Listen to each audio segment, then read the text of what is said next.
क्या है अर्थराइटिस? कोई कहता है कि गैप आ गया है, कोई कहता है हड्डी बढ़ गई है, तो कभी कोई बोलता है कि ग्रीस खत्म हो गया है, कोई इंजन है क्या ये अर्थराइटिस? तो दोस्तों, अगर हम बात करें अर्थराइटिस की, तो अर्थराइटिस बना है दो शब्दों से, आर्थ्रोज और आइटिस। आर्थ्रोज माने जोड़ और आइटिस माने उसमें इन्फ्लेमेशन। तो आर्थ्रोज यानी जोड़ ये वैसा ही सिंपल है जैसे कि हमारे दरवाजों के बीच में लगा हुआ कब्जा, वो भी एक तरीके का जोड़ है। कहीं भी शरीर में जब दो हड्डियां एक दूसरे से जुड़ती हैं तो जो वो जगह बनती है उसको हम जोड़ बोलते हैं। जोड़ में हड्डी के दो किनारे और उन किनारों के ऊपर एक कवरिंग होती है जिसको कि हम कार्टिलेज बोलते हैं। अगर मैं आपको बताऊं तो आप इस मॉडल के साथ ये चीज समझ सकते हो।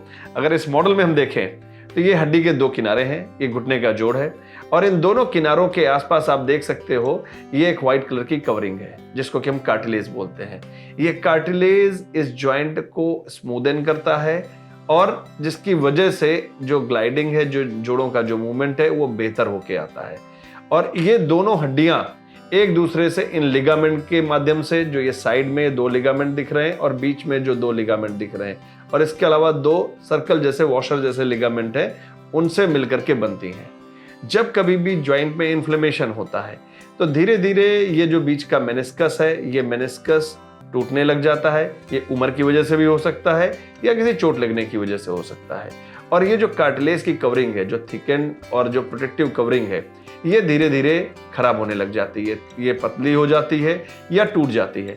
जब भी ये पतली और टूटती है, इसके बाद जो हड्डी के जो किनारे हैं वो सामने आ जाते हैं और उनके जो नर्व्स हैं वो सामने दिखने लग जाती हैं, जिसकी वजह से जो जॉइंट के मूवमेंट हैं वो हड्डियों के ऊपर होने लग जाते हैं बजाय के इस कार्टिलेज के ऊपर होने के। तो अगर हम देखें तो हड्डियां बढ़ी और एक जो घिसाव है उसकी वजह से उनके ऊपर से कार्टिलेज गया, धीरे धीरे जॉइंट वाइडन होने लग जाता है, बीच का जो लुब्रिकेंट है वो थिक होने लग जाता है और जॉइंट का जो फ्रिक्शन है वो बढ़ने लग जाता है, जिसकी वजह से पेन बढ़ता है।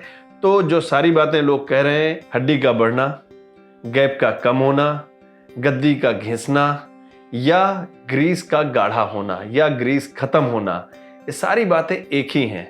हर किसी के समझाने का तरीका अलग है। तो सारे लोग एक ही बारे में बात कर रहे हैं, वो है घुटनों का घसारा यानी कि गठिया यानी कि अर्थराइटिस।